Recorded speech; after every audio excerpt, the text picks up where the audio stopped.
Noveno podcast de Gorka Barredo.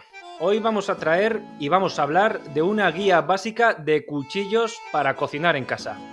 Elemental. Y después, una receta, un arroz viudo. Un arroz viudo no es más que un arroz que no tiene carne, pero que en su lugar vamos a suplirlo por muchas verduras. Lo vemos con detalle a continuación. Soy Gorka Barredo y seguro que me conoces de que has visto algún vídeo mío de cocina en Facebook o en YouTube. Más de 3 millones de seguidores en YouTube y más de 9 en Facebook. Es muy probable que de una u otra manera hayas visto alguno de mis vídeos de cocina. Y ahora me he animado con los podcasts. ¿Y sabes por qué? Porque me encanta la radio y porque mi voz, al final, os encanta también a vosotros. Venga, tema de cuchillos. Es un tema que a mí me parece muy interesante y además más potenciado por lo que me ha pasado recientemente, hace apenas un mes. Y es que Alex Baca y Alfredo Menéndez, que son los presentadores del programa Gente Abierta de Radio Nacional de España, me hicieron una entrevista pues en este tiempo, más o menos en febrero del año 2022. Y bueno, la idea era que Alex iba a cocinar con cocineros muy reputados de Madrid, de restaurantes muy fetén, y él, pues bueno, me decía que no tenía mucha cultura culinaria, ¿no? Y me hizo una serie de preguntas muy curiosas para que los cocineros, pues, no se dieran cuenta de que en realidad era un novatillo. El programa en realidad era un poco así, pues, de broma, distendido, divertido, ¿no? En fin. Pero una de las preguntas que me formuló y que además me parece muy interesante es qué tipo de cuchillos no le deben faltar jamás a un chef. Y ya sea profesional o no profesional. Yo aquí no voy a entrar de momento para una cocina profesional porque ahí sí que abarcaría un amplio terreno, sino voy a decir los cuchillos que cualquier cocinero, cocinillas necesita en su casa. Y para mí, básicamente son tres. Ya está, tres. Vamos, os lo voy a mencionar de momento cuáles son y luego vamos a entrar en vereda con todos ellos. ¿Por qué son estos tres? ¿Qué ventajas tienen? Etcétera. Son tres, como he dicho. El primero, el de chef o el de cocinero, el de toda la vida. Es ese cuchillo que es todoterreno, el grandote que tenemos todos en casa, pues ese es el de cocinero. Ahora vamos a ver exactamente por qué. Aparte de este, el de puntilla es un poco lo contrario, el cuchillo pequeñito, también conocido como de puntilla o pelador. Este cuchillo, insisto, lo vamos a ver con más detalle enseguida, es para trabajos de más precisión. Todo aquel que el cuchillo de chef, también conocido, por cierto, como cuchillo cebollero, pues no valga porque es muy grande, pues tenemos el de puntillita para trabajos más finos, más delicados. Y finalmente, para mí, el cuchillo de sierra, que este es el del pan, el de toda la vida. Para mí esos tres. Ahora vamos a ver por qué. Hay gente que seguramente os pueda recomendar uno cuarto. Yo creo que no hace falta, pero bueno, no puede venir mal, que sería el cuchillo de trinchar. ¿Mm? Bueno, aparte de ver estos cuchillos, ahora con más detalle que vienen enseguida, vamos a ver también después qué tipos de metales podemos utilizar para los cuchillos. Pero si os parece, eso lo vamos a ver después. Vamos a empezar ya en vereda y lo dicho, el cuchillo del chef, el más importante. El primero, el de cocinero. Para mí, sin duda, insisto, y lo diré 20 veces porque es que es súper importante, es, valga la redundancia, el más importante de todo cocinero, el que debe tener, el todoterreno. Vale para todo. Lo mismo, para cortar una cebolla y picarla, como para romper lo típico, la cáscara de un diente de ajo con el canto, que le das un golpecito, el típico gesto que conocemos todos. Vale también para cortar algunas partes de carnes, de pescados. Cuidado con estos cuchillos, ninguno de ellos sirve para cortar huesos, no cometamos ese error. Este sería el cuchillo, el hacha de cocina, que aquí no lo he mencionado. Si a nosotros nos gusta ser también un poco carniceros en casa, que hay gente que le mola, yo lo tengo, por ejemplo, pues también podemos incluirlo, pero en principio no haría falta, que para eso tenemos a nuestro carnicero de confianza y él encantado nos va a despiezar la carne. Pero para cortar una carne magra, para filetearla o simplemente para trinchar una carne, por eso el de trinchar a lo mejor no hace tanta falta, pero el de cocinero nos vale para todo ello. Características que tiene este cuchillo en principio. La hoja ya lo sabemos, seguramente lo estás pensando, cuchillo de chef, se te viene a la cabeza, es un cuchillo grandote. Tan grandote es que solo la hoja, exclusivamente la hoja, sin contar el mango, suele tener en torno a 20 centímetros de longitud, que no está mal.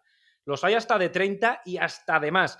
No hace falta. Yo considero que un cuchillo de 30 centímetros en casa no nos hace falta porque evidentemente cuanto más largo sea, más caro va a ser el cuchillo, que luego vamos a hablar de precios. Entonces, uno de 20 o así, suficiente. Cuchillo todoterreno. Ya lo petamos. Si encima tiene un poco de curvatura el cuchillo, en el filo, un poquito, mejor. porque así ese gesto típico que todos conocemos del cocinero que pican que da gusto y pues eso es gracias a la curvatura, pero en realidad no hace falta. Si es totalmente llano, pues se puede hacer igualmente, no con esa maña que tienen ellos, pero con un poco de cuidado lo cortas igual. Entonces, este es el cuchillo más importante para mí, el del chef, el del cocinero. Después el de puntilla. El de puntilla es mucho más pequeño, como ya te imaginas, tanto es así que la hoja pasa de tener entre 8 y 12 centímetros más o menos, los hay de diferentes tamaños, los hay hasta de 15, pero suficiente, 8, 12 centímetros, y este vale para trabajos de mayor precisión, todo aquel que el cuchillo de cocinero no nos valga. Por ejemplo, para picar verduras pequeñas, como el ajo, con el de chef pelamos el ajo y con el de puntilla pues lo podemos picar. Esto luego también depende de la maña que tengamos. Yo voy a reconocer que los ajos los pico con el cuchillo del chef. Pero si quieres un trabajo más fino, pues el de puntilla o el típico truco del ajo, el de quitarle el tallo interior, porque ya sabéis que repite mucho y es muy fuerte. Pues eso, se corta el cuchillo, el cuchillo no, el ajo, se corta el ajo por la mitad con el cuchillo de puntilla y con la puntita de este cuchillo eliminamos ese tallo. Tiene que ser con este cuchillo, no lo vas a hacer con el del chef porque es un trabajo muy delicado. También sirve, por ejemplo, se me ocurre ahora, pues para raspar las ramas de la vainilla. Lo típico, que la abres también por la mitad y raspas para quitarle las pepitas, para echárselo, pues yo que sea, un bizcocho, por ejemplo. Pues esto igual. Son para trabajos más cirujanos, más específicos y más delicados. También nos sirve para pelar patatas, para pelar tomates. Yo tengo también, para pelar patatas, tengo exclusivamente un pelador de estos de toda la vida, de ya sabéis, que lo pasas, es una gozada. Pero si no lo tienes, pues el cuchillo de puntilla te viene también niquelado. Y además, por ejemplo, el tomate que tiene una cáscara más gruesa, una piel más dura, pues con estos peladores no lo vas a pelar. Entonces, ese con el cuchillo de puntilla. Acordaos, cocinero, cuchillo de cocinero y cuchillo de puntilla. Y ahora vamos a entrar con el cuchillo de sierra. Para mí también lo considero indispensable porque este vale sobre todo para cortar el pan. Y el pan lo comemos a diario. Es decir, es un cuchillo que también vamos a utilizar muchísimo. No solamente nos serviría para cortar el pan, de hecho también nos sirve a lo mejor para cortar algunos tomates que sean grandes o verduras que sean grandes o incluso trozos grandes de carne, también nos sirve, pero generalmente el cuchillo de sierra sirve para cortar pan. Hablando de carne, también nos puede valer para cortar articulaciones. Cuidado, articulaciones de carnes, no el hueso como tal, porque nos vamos a cargar el cuchillo. Pero la articulación, si la agarramos bien con el cuchillo de sierra y hablamos de un hueso grandecito, pues se corta también fenomenal. Yo para el cuchillo de sierra, ya que estamos con él, recomiendo que no sea muy largo. No importa tanto la longitud del cuchillo. Lo que sí que importa es el número de dientes que tenga. Y hombre, no nos vamos a poner a contarlos, pero si tú ves un cuchillo de sierra y ves que tiene mogollón de dientes, pues intenta comprar uno que tenga menos. Cuando digo menos o más, yo digo que el límite está en torno a 40 dientes. Y dices, ¿por qué? Pues porque cuanto menos dientes tenga, más presión vamos a poder ejercer, más presión van a ejercer estos dientes y el corte va a ser más preciso y de mayor calidad. Por eso, no importa tanto la longitud como sí importa tanto el número de dientes. Pero lo dicho, tampoco nos vamos a poner a contarlo. Si tiene 45 o 50 no pasa nada. Si tiene 100 ya, pues joder, esto vale casi para cortar un tronco de un árbol, ¿no? Entonces, pues tenerlo en cuenta. Cuchillo de sierra, también importante. Y si alguien se anima a coger el cuchillo de trinchar, pues es otra opción. Yo lo tengo también, porque al final yo hago mucho uso de la cocina, como os imaginaréis, pero para un uso más doméstico no hace falta. El cuchillo de trinchar tiene la característica y se diferencia del de cocinero de que es más fino todavía y es más afilado todavía y viene ideal para hacer cortes muy finos de la carne. Yo también lo uso a veces para cortar el pollo asado, para cortarle los muslos por la articulación, siempre por la articulación, para cortar los muslos, para separar la pechuga. Son trabajos un poco más finos, más precisos también, pero perfectamente con el cocinero de chef nos apañamos para hacer estos trabajos. Por eso para mí este es opcional. Y hablando de cuchillos opcionales, que ya he adelantado algo antes, el hacha de cocina, el de carnicero, también, si nos gusta ser carniceros en casa, pues también nos viene bien para cortar huesos. Ese sí, es el único que vale para cortar huesos. Pero realmente tampoco nos hace mucha falta, porque vas a tu carnicero de confianza y te lo va a hacer encantado. Además hay que pensar que los cuchillos, enseguida vamos a hablar de precios, se nos pueden ir bastante de precio porque ya que vamos a comprar, merece la pena comprar algo de calidad. Pero bueno, dicho eso, y antes de entrar en precios, vamos a hablar también de los materiales de los cuchillos, porque es algo de lo que se habla muy poco y no entiendo por qué, teniendo en cuenta que es algo totalmente clave. Hay básicamente tres materiales de los cuales están hechos los cuchillos. Y cuando me refiero a los cuchillos, me refiero siempre a la hoja, no al mango. Luego hablaremos también un poquito del mango. Tres materiales. Uno es el acero al carbono, el acero inoxidable y luego los clásicos cerámicos. El acero al carbono. El acero al carbono son básicamente, algunos tienen más cosas, pero básicamente son dos elementos, hierro y carbono. Estos cuchillos son de grandísima calidad. Tanto es así que son fáciles de afilar y además su afilado duran bastante, duran mucho, pero tienen una tara y es gorda. Para mí es muy gorda. Se oxidan. Entonces esto significa que hay que cuidarlos muchísimo. Tampoco toques cualquier alimento con agua o los limpies para quitarle los microorganismos o lo que sea, hay que secarlos. Hay que tenerlos constantemente secos. El almacenaje de los mismos, lo mismo. Tienen que estar en un lugar totalmente seco y de lavavajillas olvídate. Porque como se mojen algo, se oxidan. Y además se oxidan de un día para otro. Esta es la tara que tienen. Por lo demás, en cuanto a calidad, para mí son los mejores, por el tema del afilado. Luego están los de acero inoxidable. El material son los mismos que los anteriores, hierro más carbono, pero se le añade un elemento más que es lo que le convierte como inoxidable. Este material generalmente, no siempre, pero la inmensa mayoría de las veces suele ser cromo. La ventaja de estos cuchillos, pues elemental, querido Watson, no se oxidan. La desventaja que tienen con respecto a los anteriores, pues que el filo es de menor calidad y que se desafilan más rápidamente. Yo, como toque personal, voy a decir que, teniendo en cuenta esto, lo que acabo de decir, para mí son los mejores, porque, bueno, no recomiendo jamás meter un cuchillo al lavavajillas porque pierden mucho filo y se estropean más rápido, pero oye, si lo haces, no se te va a oxidar. Si lo limpias a mano y lo tienes un instante ahí que se te ha quedado un poco húmedo, no se van a oxidar. Si los almacenas en algún lugar que haya cierta humedad, no se van a oxidar. Entonces, esta es la ventaja evidente que tiene el acero inoxidable. Y para mí, insisto, los mejores cuchillos. Y finalmente, los cerámicos. No son de broma tampoco estos, son buenísimos. Primero, el material. Generalmente suelen ser de óxido de circonio, pero bueno, el material seguramente es lo que menos nos interesa. Lo que más nos interesa es que son ligeros como ellos solos, son duros y son muy afilados. De hecho, yo creo que son los más afilados de todos los que hemos mencionado hoy. Otra ventaja que tienen, tardan muchísimo en desafilarse, más incluso que los de acero al carbono. Es otra gran ventaja a tener en cuenta. Pero como gran desventaja es que son muy difíciles de afilar. Es decir, tardan mucho en desafilarse, pero no son eternos. Tarde o temprano se nos van a desafilar. Y luego, para afilarlos, tiene su tela. Tanto es así que a nada que lo afiles un poco mal, es que yo esto no recomiendo ni que lo hagamos en casa. Como lo afiles un poco mal, te lo cargas. Además de todo esto, son extremadamente frágiles. Como golpees un hueso de la carne cuando estás cortando y lo golpees, o como se te caigan al suelo, o cosas así, se rompen y son caros. Entonces, hay que tener cuidado con esto. Son ideales para cortar carne sin hueso, para cortar pescados, para hacer filetes del pescado. Son ideales para cortar algunas verduras, pero cuidado con ellos y tened en cuenta los trucos que he dado. Porque son una gran opción, pero tienen también sus cositas. Yo insisto, para mí, cada uno tiene una opinión al respecto. Para mí, los mejores, teniendo en cuenta sus ventajas y sus desventajas, que ya las hemos escuchado todas, para mí son los de acero inoxidable. Y luego una cosita más que quería comentar antes de entrar a pasar con los precios, que lo voy a hablar así un poco por encima, va a dar unas pinceladas de precios y de consejos. El tema del mango, que algo he dicho antes, el mango suele estar hecho, siempre está hecho de un material y la hoja está hecha de otro.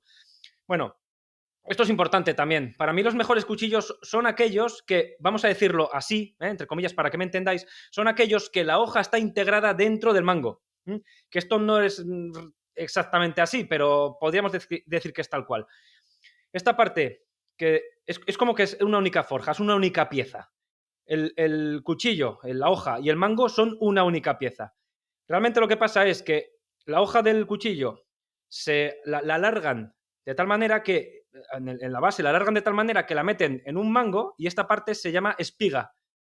Tanto es así que cuando la ves a simple vista parece una única pieza y no es que sea una única pieza, simplemente es como un apéndice más que tiene. Estos son los mejores. Cuanto más espiga tenga y más invada, entre comillas, el mango, tanto que mejor. Por contrapartida, aquellos cuchillos que simplemente es la hoja y luego están soldadas a un mango, pero la hoja no está metida dentro del mango, es decir, que no tienen espiga, Estos suelen ser de una calidad un poco peor, también son más baratos, eso sí. Pero yo escogería uno que tenga espiga. De hecho, la espiga que invada totalmente el mango, es decir, que penetre hasta el final, que parezca una única pieza. Son los mejores. Además, también son los que luego mayor sostenibilidad tienen, los que mayor equilibrio tienen. Te vas a manejar mejor con el cuchillo. Son los mejores. Son un poquito más caros, insisto, pero merecen la pena indudablemente. Y ya para acabar con el tema de los cuchillos, tema de precio. Yo considero que hay que desembolsarse un dinero en los cuchillos, por varias razones. Primera, porque solamente nos tenemos que comprar 3, ya que son solo 3, que es una de las razones por qué nos compramos 3, si no nos compraríamos la colección entera, pero es que no merece la pena porque ni los vamos a usar la mayoría de ellos. Ya que compramos 3, que sean de buena calidad, de buena. Tanto es así que os voy a decir un precio así. El cuchillo de chef, 50, 60, 70 euros, hasta 100, solo de chef, ¿eh? Parece mucho, pero la ventaja que tiene, si compramos un cuchillo de muy buena calidad, de acero inoxidable, que no se va a oxidar, y lo cuidamos con una buena espiga, y lo cuidamos, tenemos un cuchillo literalmente que nos va a durar para toda la vida. Entonces te gastas, por ejemplo, vamos a poner el caso más extremo, porque hay varias franjas de cuchillos y de precios muy buenos, desde 50 a 100, pero vamos a poner los casos más extremos. Te compras un cuchillo de chef de 100 euros, te compras un cuchillo de puntilla de 40 euros, son más baratos, pero son caros, de 40 euros, y te compras un cuchillo de sierra de otros 30 euros. Por menos de 200 euros tienes unos cuchillos para toda la vida, con la espiga bien desarrollada, con un equilibrio y que además, para ti, vas a tener más comodidad para cortar, porque al final hay que cocinar y cortar cortar y trocear y picar verdura y carnes es algo elemental que hay que hacer toda la vida, pues te vas a simplificar ese trabajo, lo vas a hacer mejor, lo vas a hacer más feliz y si todo esto fuera poco vas a tener menos riesgo de cortarte, porque al final digamos que tu cuchillo se va a convertir en tu apéndice, no en una parte que no controlas, sino tienes pleno control sobre tu cuchillo. Son todo ventajas. Entonces, en el caso más extremo, por 200 pavitos, puedes tener cuchillos para siempre. Y ese es el más extremo, porque incluso por 120 o así tienes todos estos cuchillos. Y bueno, dada esta guía básica de los cuchillos, que espero que te haya servido de utilidad, si tienes alguna duda me puedes preguntar en las redes sociales donde estoy, incluso en el mismo podcast, en los comentarios, me preguntas y te contesto, ¿de acuerdo? Pero espero que te haya servido. Vamos a pasar ya con la receta. Hoy toca arroz viudo, que por cierto tiene muchísima verdura que hay que cortar con nuestros mega cuchillos. Venga, empezamos con ello.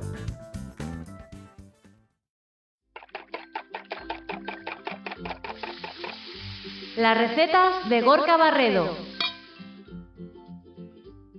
Venga, arroz viudo. Comentaba antes de entrar al podcast que es una receta que preparo muy poco en casa. Y no sé por qué, porque es que está buenísima, es fácil de hacer, es sana, es barata. En fin, vamos a explicar lo que es. Antes de nada, arroz viudo. ¿Qué significa lo de viudo? Bueno, en cocina se conoce a cualquier alimento, a cualquier comida que se llame viuda es porque no tiene carne. Es como que está viudo de la carne. Entonces, este plato es un plato de arroz sin carne. Pero eso sí, tiene sus trucos y sus cosas, porque vamos a suplir toda la carne por verduras y por ingredientes y elementos que van a suplir de algún u otro modo a la carne. Por ejemplo, luego lo vamos a ver, pero vamos a echar algunas verduras que tengan proteína y cosas así. Es como que son ingredientes que hacen de función, muy entrecomillada, función de carne. Para que salga bien es muy importante respetar los tiempos de cocción, para que ni la verdura ni el arroz se pasen, que ya sabemos que los arroces no son fáciles de hacer, pero si encima tienen mucha verdura, pues complicamos un poco más. Pero escucha el podcast hasta el final y ya verás que voy a dar muchos tips, muchos trucos y muchos consejos que van a quedar fetén. Primero, los ingredientes. Para 2 personas, esta vez para 2, solo darles para 4, pero esta vez, porque en el vídeo, luego lo vamos a escuchar, en el vídeo doy cantidades y eran para 2 y si aquí doy unas cantidades y en el vídeo doy otras va a ser la locura. Entonces, para 2 personas, 200 gramos de arroz bomba. Hicimos un podcast especial hablando de arroces. Para esta elaboración el mejor arroz es el bomba, pero si tienes uno redondo sencillo, también nos vale, ¿vale? No vamos a entrar en tiquismiquis y cosas así. Mira, 400 gramos de arroz bomba, 2 dientes de ajo, medio pimiento verde, medio pimiento rojo, media cebolla, medio puerro, 100 gramos de setas, 2 tomates, una cucharadita de pimentón, dulce o picante, a tu gusto, unas hebras de azafrán, 25 gramos de alubias verdes, 25 gramos de guisantes, unos ramilletes de brócoli, 500 mililitros de caldo de verduras, aceite de oliva y sal. Lo has escuchado, son unos cuantos ingredientes, pero todos muy básicos, mucha verdurita hay aquí y baratitos. Para comenzar con nuestra elaboración, vamos a necesitar solo una paella, o coloquialmente llamada paellera. Bueno, es lo único que vamos a necesitar, o sea, ensuciar poquito. Si no tenemos un recipiente así en casa, que hay mucha gente que no tiene, cualquier recipiente que sea muy ancho, pero mucho, mucho, mucho, nos sirve. Importante lo de ancho, que el arroz no nos coja altura. Y nada, vamos a empezar con la receta, que esto empieza ya. Para comenzar vamos a poner en un recipiente bien ancho un chorrito de aceite a calentar a fuego suave. Cuando esté caliente vamos a añadir un par de dientes de ajo, media cebolla y medio puerro, y medio pimiento verde y medio pimiento rojo. Todos estos ingredientes que estén bien picaditos. Ya lo habéis escuchado, ahí ya van unas cuantas verduras. Os voy a dar un tip también con el color de las verduras, que ya he dado alguna vez, pero como siempre suelo decir, las veces que haga falta, cuanto más color haya en las verduras, mayor variedad vitamínica vamos a tener. Fijaos aquí, ajo, cebolla, que son, vamos a decir, color crema. El puerro, que es verde o blanca, depende de qué parte del puerro estemos cogiendo. Y luego los pimientos, que estamos utilizando pimiento rojo y verde. Ya si quieres añadir, yo no lo he hecho en este vídeo, pero si quieres añadir pimiento amarillo, pues lo dicho, variedad vitamínica. Tenemos aquí de todo. Pero bueno, vamos a seguir escuchando el vídeo, porque todavía no habíamos acabado de echar ingredientes. Nos queda uno que va a hacer un poco la función de carne, la primera función de carne. Lo escuchamos. Ahora añadimos unos 100 gramos de setas, y en este caso que las setas no estén muy picadas, es decir, cortadas en trozos más bien grandes. La seta es uno de los ingredientes que van a suplir a la carne, pero a ver, no es que la vayan a suplir ni en sabor, ni en propiedades vitamínicas, ni en proteína, la seta no tiene proteína. Es más bien de la textura. La textura va a hacer la primera función de la carne, que nos va a recordar un poquito la textura, y además que las setas, joder, que molan mucho. ¿Qué tipo de setas podemos utilizar? Bueno, en realidad podemos utilizar muchas variedades. De hecho, puedes utilizar casi la variedad que prefieras. Yo, para esta elaboración, prefiero la seta de cardo y trocearla no picada, o sea, trozos grandecitos, porque además esto va a menguar. ¿Por qué la de cardo? Pues porque es grande, precisamente. Y luego el sabor a mí me resulta muy agradable. Es suave, la vas a notar, pero tampoco va a comerse todo el plato. Pero bueno, que dicho todo esto, podrías utilizar cualquiera, o incluso cualquiera que hayas recogido si has ido al monte y tienes la suerte de que en tu tierra crecen setas en primavera y en otoño. Yo tengo suerte de que por aquí crecen muchísimas. Podrías utilizar níscalos, podrías utilizar cantabellus, podrías utilizar perrechicos, o simplemente unos champiñones. Los champiñones lo mismo, si los troceas grandes, pero unos simples champiñones, puedes utilizar lo que quieras. La textura va a recordar en cualquier caso al de la carne. Vamos a cocinar todos estos ingredientes durante unos 10 minutos, es decir, la verdura que hemos añadido al principio más estas setas, 10 minutos. Y sal, si lo has escuchado y te has fijado, no hemos echado. ¿Por qué? Pues ya lo he dicho alguna vez, pero por enésima vez, las veces que haga falta lo diré. La sal, cuando hay setas o champiñones, mejor no echarla, porque si no, van a absorber el agua y van a empezar a soltar agua como una loca. Y se va a quedar en nada. Van a menguar muchísimo y va a quedar en nada. Entonces, la sal al final. De momento no. 10 minutos de cocción, sin sal. Y cuando hayan pasado esos 10 minutos, pues hay que agregar un ingrediente que yo considero totalmente indispensable en recetas que se parezcan a la paella. El tomate. Y ojo con el truquito que voy a dar. ¿Lo escuchamos? Pasado el tiempo y con la verdura ya parcialmente cocinada, vamos a añadir un par de tomates que estén cortados en cubitos. Y ahora volvemos a mezclar e integramos el tomate con el resto de ingredientes. Vamos a cocinar todo esto durante 5 minutos más. Pasado ese tiempo ahora vamos a añadir pimentón y os voy a enseñar un truco para desarrollar aún más su aroma. Venga, agregamos los tomates, que van pelados y sin las pepitas. A ver, si te molan las pepitas del tomate, porque muchos me preguntáis, joder, Gorka, a mí me gustan, ¿por qué no las puedo echar? Sí, échalas, lo único, a lo mejor no te queda tan fino, pero sin problema. Las puedes echar, pero eso sí, la piel no, la piel del tomate jamás porque es muy dura y te la vas a encontrar en pedazos y en el plato después te la vas a encontrar en pedacitos y vas a estar quitándotela todo el rato de boca. Tiene una textura muy desagradable. Entonces agregamos los tomates pelados y con o sin las pepitas, eso al gusto. Tomate triturado, si te resulta más práctico, lo puedes sustituir por 500 gramos de tomate, el tomate normal, quiero decir, el tomate que hemos echado. Si te resulta más práctico, lo puedes sustituir por tomate triturado, unos 500 gramos, más o menos.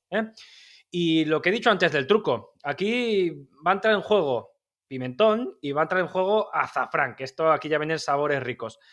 Doy un truco muy útil en este vídeo para potenciar sus sabores que no tiene desperdicio. Vamos a escucharlo.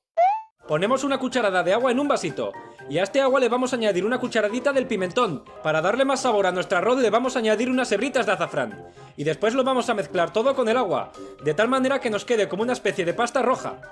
Hecho esto, lo vamos a añadir al resto de verduras. Y con este truco vamos a lograr dos cosas. La primera es que el pimentón nunca se nos queme en el fuego. Y la segunda es que vamos a desarrollar todavía mucho más sus aromas. Un truco muy útil inspirado en cómo preparan los curries en Oriente. Bueno, este truco está inspirado un poco en las técnicas del curry que emplean en Oriente, en la India y por ahí, que ya sabéis que son muy frikis del curry en esas zonas. A mí me encanta. La idea es, echamos en un vasito pequeño una cucharada de agua y en este agua agregamos el pimentón y el azafrán. Le damos un meneo para que se integre bien y eso al sofrito anterior. Una vez que lo hayamos echado en el sofrito, lo integramos bien y vamos a dejar cocer un par de minutos. Aquí la ventaja es que como el agua no pasa de los 100 grados, pues el pimentón y el azafrán no se van a quemar jamás. Bueno, lo de jamás entre comillas. A ver, si dejamos esto que se evapore el agua y lo dejamos ahí 10 minutos, pues sí. Pero 2 o 3 minutos no se va a quemar. Va a hacer una función el agua como de radiador, vamos a decir. La ventaja que tiene esto es que, como está más tiempo en contacto con el calor estos dos elementos, pero nunca pasando esos 100 grados, pues se van a desarrollar mejor los aromas. Y lo tenéis que probar, porque lo vais a notar. Además, hablando de desarrollar los aromas, si tenemos un azafrán que sea de buena calidad, pues mejor, ¿no? Pero si lo tenemos en hebras y antes de integrarlo aquí, lo machacamos en un mortero, es decir, lo molemos nosotros, no comprarlo ya molido, que es como la pimienta negra recién molida. ¿Por qué recién molida? Pues porque están ahí los aromas. Pues con el azafrán 3/4 de lo mismo. Si lo tenemos en hebras, lo metemos en un mortero, lo machacamos bien, es que mandan unos olores ahí de flipar. Entonces, con eso lo petamos más todavía. Y este truco que os doy, tanto el de machacar el azafrán como el de echar estos dos ingredientes en agua y desarrollar así más los aromas con el agua, sirve para cualquier elaboración que tenga estos dos ingredientes. No exclusivamente para este arroz viudo, sino para cualquiera. Y dicho esto, a lo mejor se pregunta, ¿no se podría hacer al estilo tradicional, que es simplemente hecho el pimentón, simplemente hecho el azafrán, lo tuesto 10 segundos y después que venga el siguiente ingrediente? Hombre, sí, se podría hacer y se ha hecho así toda la vida y también queda delicioso. Pero bueno, yo por daros ideas nuevas, trucos nuevos, no me gusta simplemente enseñaros a hacer una receta, sino me gusta también enseñaros trucos de chefs más profesionales. Porque algunos chefs profesionales como Chicote, por ejemplo, lo emplean. Y bueno, qué decir que pimentón. El pimentón es otro elemento que ya suple a la carne, porque si bien sabes, el embutido, tal, pues esto recuerda muchísimo al sabor de la carne. Entonces no quería dejar pasar la oportunidad para decir que el pimentón es otro de esos ingredientes que va a suplir a la carne que esto no lleva. Vamos a potenciar bien el sabor de la carne con el pimentón. Lo dicho con el azafrán, de buena calidad. El pimentón, yo os aconsejaría que 3/4 de lo mismo. No compréis un pimentón del 3/4, sino uno de calidad, porque se nota mucho. Hay algunas especias que no se nota tanto, joder, pues el orégano, el tomillo, bueno, no se nota demasiado, pero el pimentón sí. Entonces, si tenéis un pimentón de buena calidad, que no voy a dar marcas, pero seguro que alguno se os viene a la cabeza. Seguro, estoy convencido. Pues mejor que mejor. Venga, y ahora, ya con todo esto que os he explicado, ya con los aromas desarrollados, con la verdura medio hecha, la seta que también está ahí medio hecha, toca agregar el ingrediente principal, el arroz. ¿Lo escuchamos? Y hecho esto es el turno de añadir el arroz. Volvemos a mezclar todos los ingredientes y sofreímos el arroz dentro de las verduras. Así que hecho todo esto, vamos a añadir el doble de caldo de verduras que de cantidad de arroz. El caldo, si está caliente cuando lo añadas, mejor que mejor, porque como esté frío, si no, el contraste de calor va a hacer que el arroz empiece a soltar almidón como un loco. Y una cosa más, el caldo ya debe tener su parte de sal. Bueno, una cosa más que hay que explicar, que esto es muy importante. El tema de la sal. No hemos echado todavía nada de nada. Ahora es cuando entra en juego. Pero no entra en juego echando sal, sino el caldo es el que debe tener la sal. Hemos echado el arroz, lo hemos integrado con el sofrito, lo hemos escuchado. Lo hemos integrado bien, lo hemos dejado cocinar un par de minutos. Ahora es cuando entra en juego el caldo, caliente, ¿vale? Esto es importante, antes de entrar con la sal. Que esté caliente. ¿Por qué? Porque si no, va a romper el arroz. Como haya un contraste térmico aquí, al entrar en contacto el arroz que está caliente y el caldo que está frío, pues va a haber un contraste térmico muy importante y el arroz se va a liar a soltar almidón como un loco, cosa que no nos interesa, porque esto no es un risotto, es un arroz suelto. Y además el arroz también corre riesgo no, que le va a pasar, que se va a abrir, se va a romper. Entonces, el arroz mínimo a temperatura ambiente, como mínimo, jamás de nevera. Pero bueno, que si lo tenemos caliente a 100 grados, o sea, casi hirviendo, mejor. El tema de la sal. Esto es no es una sopita, va a ser un arroz. Y el arroz tiene la mala costumbre de ser un poco soso de sabor. Entonces, mirad, hay un truco que no falla. Vosotros al caldo, antes de echárselo, tenéis que probarlo. Y una vez que lo probáis, tiene que saber un pelín sabroso. No digo tampoco agua de mar súper salado, no me refiero a eso, pero un poquito sabroso. Que lo pruebes y digas, uy, está pelín sobrado de sal. Si lo echas así, luego el arroz te va a quedar perfecto. Si lo pruebas y te parece una sopita, que está bien, pero que no le va a echar más, parece una sopita, pues mal asunto. El arroz te va a quedar soso. Entonces ten en cuenta eso, échale un poquito más de lo normal y ya verás cómo el arroz te queda al punto de sal. ¿Vale? Esto es muy importante. Una vez que lo hayamos echado, nada, simplemente nos aseguramos, el arroz está caliente, está integrado con el caldo, lo distribuimos bien, que haya arroz por toda la superficie de la paella. Y vamos a dejar cocer todo esto a temperatura media durante unos 10 minutos. De momento, que van a entrar más ingredientes en juego, ¿eh? Hasta que el arroz esté parcialmente cocinado. Porque pasado este tiempo es cuando vamos a rematar este pedazo de arroz agregando otros ingredientes más. ¿Lo escuchamos? A mitad de cocción del arroz vamos a añadir más verduras. Todavía debería quedar caldo más que suficiente. Añadimos como unos 25 gramos de guisantes. Vamos a añadir aproximadamente la misma cantidad de judías verdes, unos 25 gramos. Estos dos ingredientes le van a dar el aporte proteico que le falta a la receta, es decir, la proteína que le falta por no tener carne. Y ahora vamos a añadir unos trocitos de brócoli, la puntita del brócoli, es decir, la parte final, que esta es la parte más tierna de esta verdura. Como ves, al final estamos echando las verduras que tardan menos en cocinarse, las más frescas por decirlo así. Estas verduras en 10 minutos están más que cocidas, por eso las echamos al final para que no se sobrecuezan. Una vez añadidas las vamos a ir aplastando un poquito con la ayuda de una cuchara. Y la idea simplemente es hundirlas un poquito para que se introduzcan bien en el caldo y que se cocinen dentro de él. Además, haciendo esto nos va a quedar todavía mucho más vistoso, es decir, que va a entrar mejor por el ojo y después por el paladar, seguro. Eso sí, el arroz no lo remuevas en ningún momento. Tiene que permanecer en su sitio desde el momento en el que habíamos añadido el caldo. Hecho todo esto, lo vamos a dejar cocinar durante otros 10 minutos más, hasta que el arroz esté al dente. Y con esto, y sin hacer magia ni nada, tendremos un arroz espectacular. Y sin una sola miga de carne. Este último audio ya lo habéis escuchado. Tiene mucha información. Dura, creo que 1 minuto o una cosa así. Puedes volver a escucharlo si lo quieres. Al final también considero dar toda la información porque ya lo he adelantado antes. Hacer un arroz, y lo sabemos todos, no es fácil. Y al final, en los pequeños detalles, no solamente con los arroces, que aquí más todavía, pero en toda la cocina, en los pequeños detalles está la diferencia de que algo nos quede bien o de que no nos quede bien. Entonces, si tienes algún problema, vuelve a escuchar el audio, que ahí hay muchísima información. Los guisantes y las alubias verdes, otros 2 ingredientes, otras 2 verduras que van a suplir a la carne. ¿Por qué? Pues porque tienen proteína. La proteína que faltaba aquí se la vamos a agregar con estos 2 ingredientes, guisantes y alubias verdes. Y ya lo habéis escuchado, 10 minutos, solamente 10 minutos de cocción todos estos ingredientes. Alguien puede pensar, ¿no es poco? Esto va un poco al gusto, pero yo creo que no. A mí la verdura con un exceso de cocción no me mola en nada. Me gusta que tenga un poco de mordida, que estén un poquito al dente, y no solamente porque me lo encuentre en boca, que me resulta agradable, sino también porque luego pierden propiedades, ya lo sabemos. Si cogemos una verdura y la pasamos de cocción, se van las propiedades, las vitaminas sobre todo, que son muy delicadas y con el exceso de calor se van. Además de todo esto, ya lo habéis escuchado, se ponen encima del arroz, estos ingredientes se ponen encima del arroz, algo van a quedar cubiertos con el caldo, pero no poco. O sea, poquito en realidad. Ventaja de esto, que se van a hacer más al vapor que cocido. Las verduras al vapor pierden muchas menos propiedades que cocidas directamente. Es otra de las ventajas de ponerlas al final y simplemente que estén un poco flotando sobre el caldo.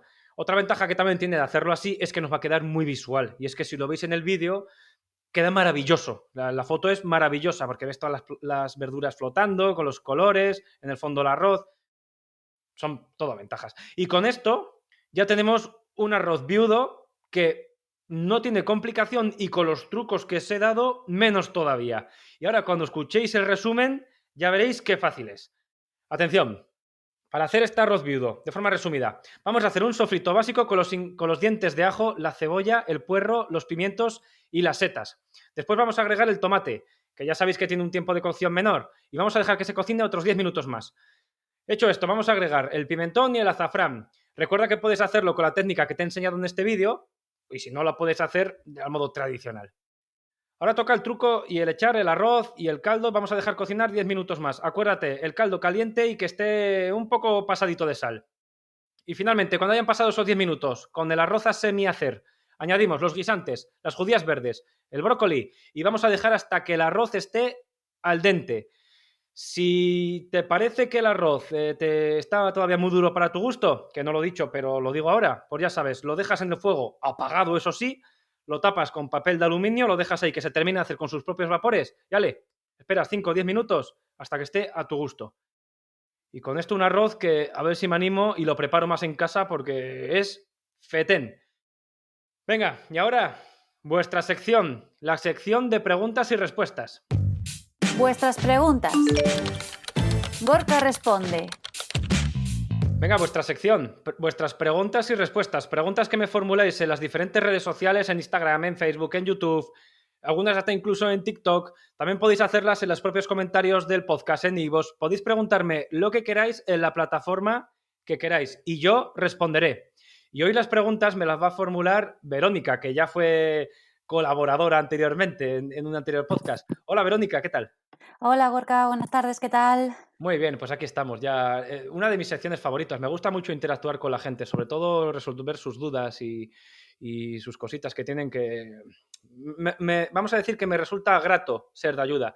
Hoy me traes... ¿Cuántas preguntas me traes? Pues te traigo 4 preguntas. Estoy aquí navegando por tus redes sociales y me gusta ser una cotilla y he seleccionado 4 preguntas que creo que las vas a poder responder muy bien. Muy bien, hay que stalkear, como se suele decir en el mundo de Internet, ¿no? Que es cotillear, muy bien, hay que hacer eso, hay que...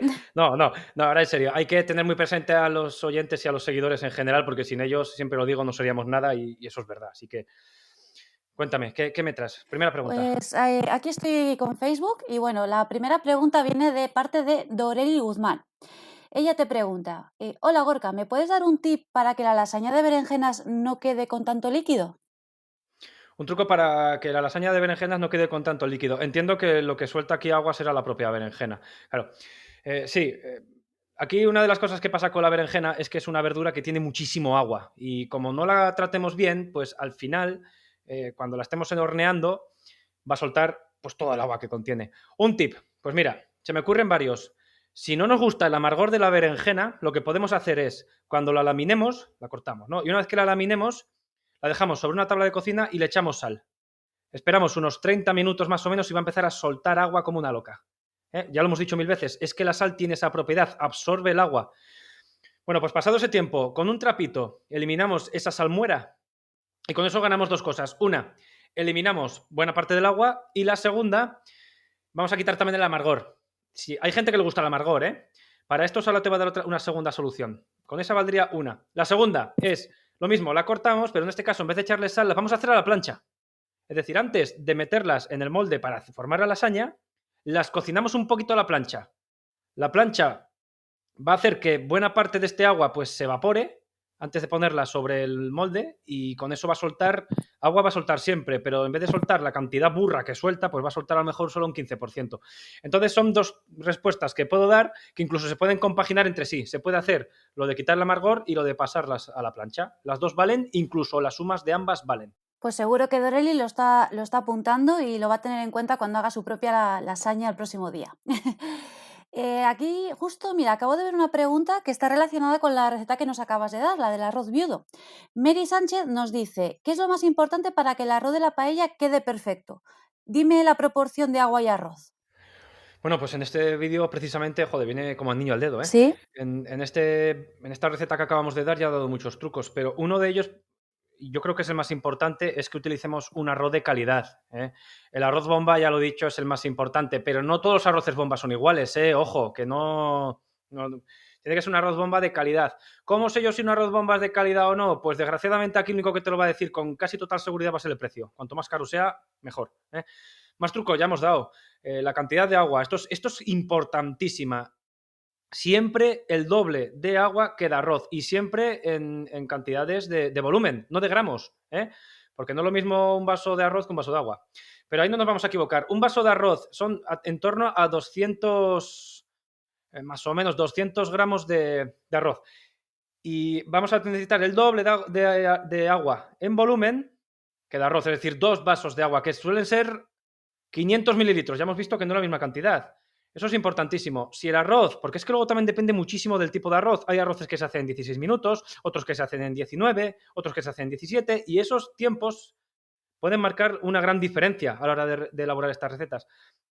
Si vemos que después de haber agregado el doble de agua todavía está duro, se podía corregir echando más caldo o más agua, pero siempre caliente, que ya lo he dicho antes, siempre caliente. Y si no, tapándolo, apagando el fuego y dejando que se termine de hacer con el vapor. Otro truco más, que también lo hemos dicho, es no remover el arroz, que hay mucha gente que está ahí, venga, y remueve, y remueve. Si es un risotto, sí, pero para arroces más nuestros de Hispano-Iberia, vamos a decir así, de América Latina y de España, pues que son arroces más sueltos, ¿no? Más así, pues no removerlo. Otro truco, ¿eh? Un poco siguiendo los trucos que he dado precisamente en este arroz viudo. Yo creo que esos son los tips que mejor van a funcionar. Y, por supuesto, mucha práctica. Qué buenos trucos, Gorka. La verdad Eso que les voy a espero. tener yo también en cuenta, ¿eh? Para la próxima vez que hagamos una paella en casa. Bueno, más te vale. Tú cada vez además vas cocinando más y más, ¿eh? Así que Sí, espero que de verdad los apliques y me cuentas o nos cuentas a todos cuando los hagas si te funcionan o no. lo tendré en cuenta y eso sí, lo diré en el próximo podcast si realmente he hecho una paella o no. Y por último, para terminar con Facebook, Paquita Santoyo nos dice lo siguiente. Hola Gorka, ¿a qué edad empezaste a cocinar? Me encantan tus platos y lo natural que eres. Un saludo. Pues bueno, ya lo he dicho alguna vez, otra vez, las veces que haga falta, no hay problema.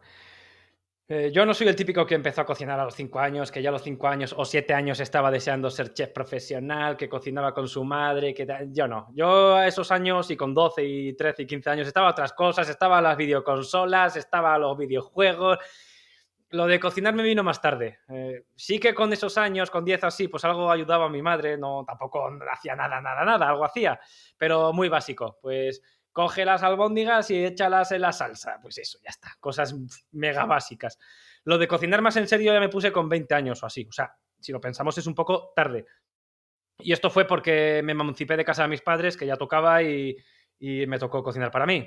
Me di cuenta que eso me gustaba. De ahí vino todo lo demás, pero un poquito tarde el hecho de empezar a cocinar. Y bueno, lo de ser natural y esto, pues al final es mi forma de ser. Y también me doy cuenta de una cosa, que cuanto más natural soy, más le gusta a la gente. Y cuanto más le gusta a la gente, más natural soy. Es decir, es la pescadilla que se muerde la cola, pero que al final todos salimos felices. Así que me alegro muchísimo que me digan eso y yo lo disfruto muchísimo todo esto. Es más, y ya para cerrar la pregunta, me he dado cuenta con el paso de los años y de casualidad que esto de divulgar la gastronomía es una afición, me encanta. ¿Eh? Y además siendo yo mismo, lo puedo comunicar como a mí me gusta hacerlo y a la gente le gusta. Es un trato simbiótico ideal. Así que me alegro mucho. Que si te encanta la gastronomía, dímelo a mí. 24 horas al día a tu lado. Estoy de la gastronomía. Bueno, a veces es verdad que demasiado. Oye, voy a decir una cosa a los seguidores, ¿eh? Puede que a ellos les guste porque al final me escuchan un vídeo a la semana o un podcast cada 2 semanas, pero es verdad que cuando yo la entiendo a Verónica porque estar todo el día y raca tiene que resultar hasta cansino. Pero bueno, oye, a mí es que me apasiona, es una cosa que, y con los años cada vez más me apasiona. Y yo que soy una negada, lo que estoy aprendiendo. Bueno, cada vez menos, ¿eh? Ya lo he dicho antes, pero cada vez menos. Y bueno, ahora para terminar, nos vamos a dirigir a YouTube. Aquí en YouTube acabo de encontrar un comentario que la verdad que me llama mucho la atención y es de Firenze. Te dice, hola, perdona, gracias Gorka, son maravillosas tus recetas, muy caseras y muy fáciles, pero quisiera saber si la nuez moscada se puede cambiar en la bechamel por otra especie. Mi nieto es alérgico a las cáscaras y le ha encantado la receta, pero ¿qué podría echarlo? Bueno, a ver, el tema de las nuez moscadas porque potencia mucho el sabor no solamente de la bechamel, sino, ¿no lo habéis probado a echarlo, por ejemplo, a un puré de patata? La patata también es muy agradecida con la nuez moscada. Potencia los sabores y casan estupendamente, combinan entre ellos, maridan, en definitiva, las cuentas. Claro, aquí estamos hablando de un tema de alergias, ¿no? Que ya sabemos, alergia a los frutos y tal. Lo que se puede hacer, Firenze, en este caso, es evidentemente quitarla. Eso no es que te decir, hay que echar menos cantidad, tal, no, quitarla. pero se puede sustituir por otros elementos que ya tenga la bechamel, es decir, potenciar los sabores con otros ingredientes. Y a ver, yo te podía dar una respuesta cerrada, y de hecho creo que te la voy a dar, pero me gustaría también, como entre comillas, daros ideas para que luego vosotros juguéis y aprendéis cosas nuevas. Mirad, con una bechamel cualquiera.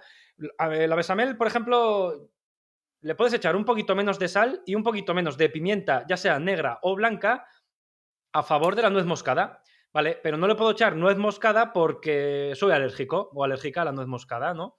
¿Qué puedo hacer? Pues puedes echarle un poquito más de sal y o un poquito más de pimienta, negra o blanca, ¿eh?